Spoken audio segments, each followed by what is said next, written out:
Fala galera, sejam muito bem-vindos ao nosso canal. Confirmada a primeira parcela do 13º salário. Este aqui é o vídeo de hoje.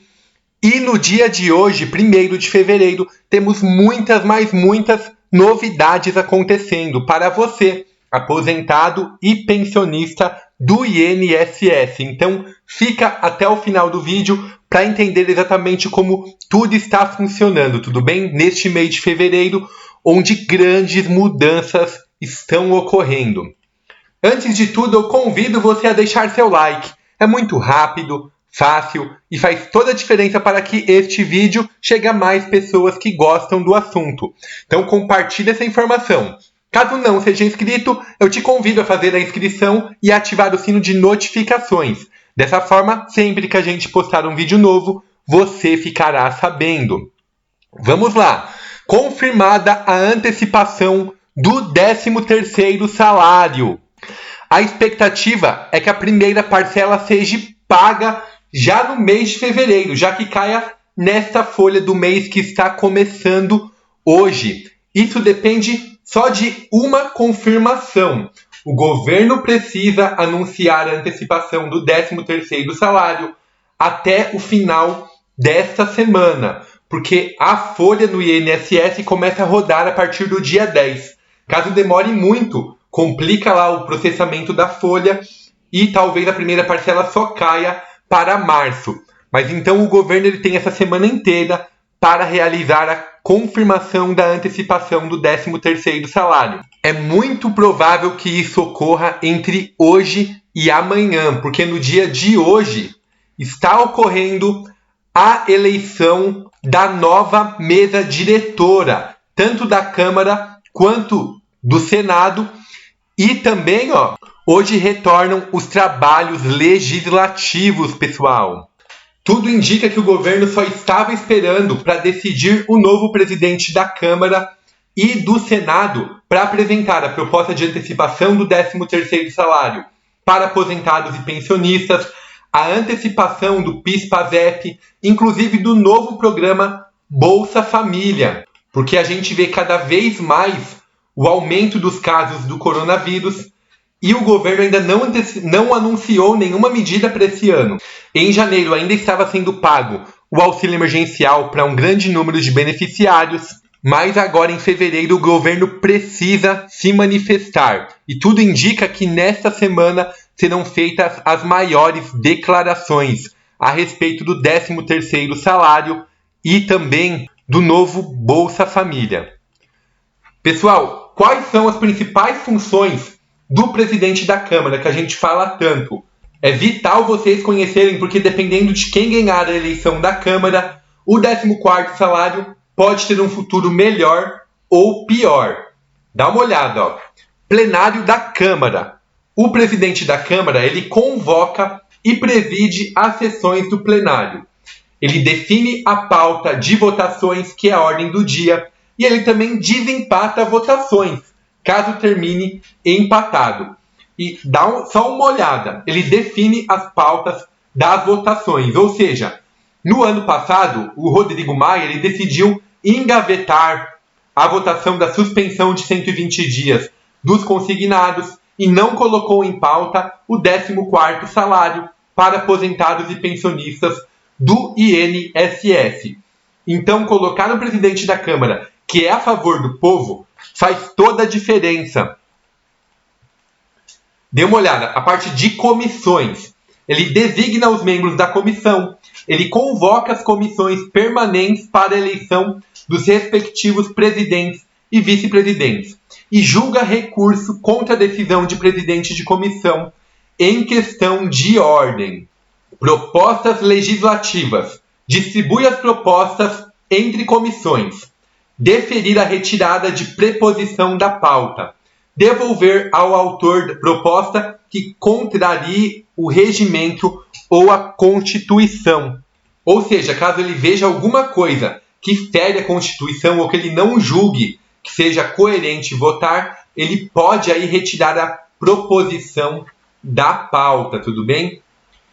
E aqui, principais funções do presidente da Câmara, continuando. ele substitui o presidente da República em caso de impedimento ou ausência dele e do vice-presidente. No caso, o presidente da República é o Bolsonaro, o vice-presidente é o Mourão, mas caso os dois fiquem doentes, aconteça alguma coisa, o presidente da Câmara assume aí a presidência do Brasil. Ele decide sobre a convocação extraordinária do Congresso Nacional, juntamente com o presidente do Senado. Ou seja, o Maia ele poderia ter chamado de forma excepcional o pessoal na Câmara e os senadores, devido ao estado de calamidade pública que a gente vive. A gente viu faltar oxigênio lá no Amazonas, a gente viu as pautas populares ficando paradas, não está definido o novo auxílio emergencial. Isso poderia ter sido adiantado no mês de janeiro. Não ocorreu porque eles não chamaram em as sessões extraordinárias. No mês de dezembro, sim, eles prorrogaram algumas sessões aí especiais na última semana, mas isso não foi feito para o mês de janeiro. E zelar pelo decoro da Câmara e pelo respeito às prerrogativas constitucionais de seus membros. Ou seja, existe um medo muito grande aí, caso o Arthur Lira ganhe, que ele é representante do Bolsonaro na Câmara, que não seja colocado em votação as pautas populares. Por quê? Porque ele vai falar que é uma ideia da oposição, uma ideia da esquerda, e talvez não coloque muitas pautas, como inclusive o 14º salário, a suspensão dos consignados. Então, aposentado e pensionista, a gente tem que ficar muito de olho, cobrar nossos deputados para que tentem colocar em votação e principalmente colocarem uma pressão em cima do novo presidente da Câmara, que no final ele que vai decidir se vai votar ou não. E aqui um pouco sobre a mesa da Câmara, ó. Ele preside as reuniões, ele toma parte nas discussões e deliberações com direito a voto e também distribui matérias que dependam de um parecer.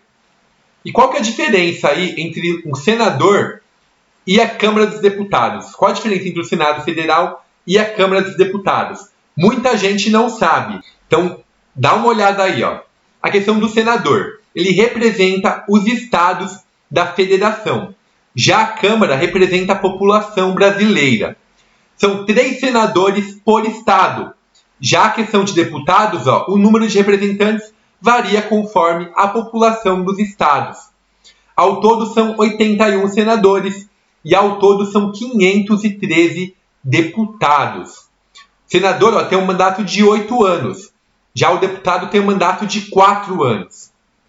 O Senado é a casa revisadora. Pode aprovar, modificar ou rejeitar projetos aprovados pela Câmara.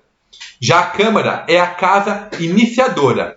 Ali começam a ser discutidos os projetos de lei enviados pelo presidente da República. O Senado é responsável por aprovar indicações de autoridades, como ministros do STF, embaixadores e diretores de agências reguladoras. A Câmara também pode aprovar, modificar ou rejeitar projetos iniciados pelo Senado. Ou seja, no caso do 14º salário, o senador Paulo Paim acolheu o projeto de lei. Então, caso seja votado no Senado e aprovado, a Câmara pode reprovar. Foi o que aconteceu com a suspensão dos consignados, o projeto do Pompeu de Matos. E por último aqui, ó, o Senado é responsável por processar e julgar o presidente da República após a autorização da Câmara. E a Câmara, ó, é responsável por autorizar ou não a abertura de um processo de impeachment do presidente da República. A gente vê aí, caso o Arthur Lira ganhe essa eleição, é muito, mas muito difícil que algum processo de impeachment seja aberto. Até o próprio Rodrigo Maia, que é oposição ao Bolsonaro, engavetou aí em torno de 57 pedidos de impeachment. Imagine um presidente da Câmara que seja aí alinhado com o presidente da República.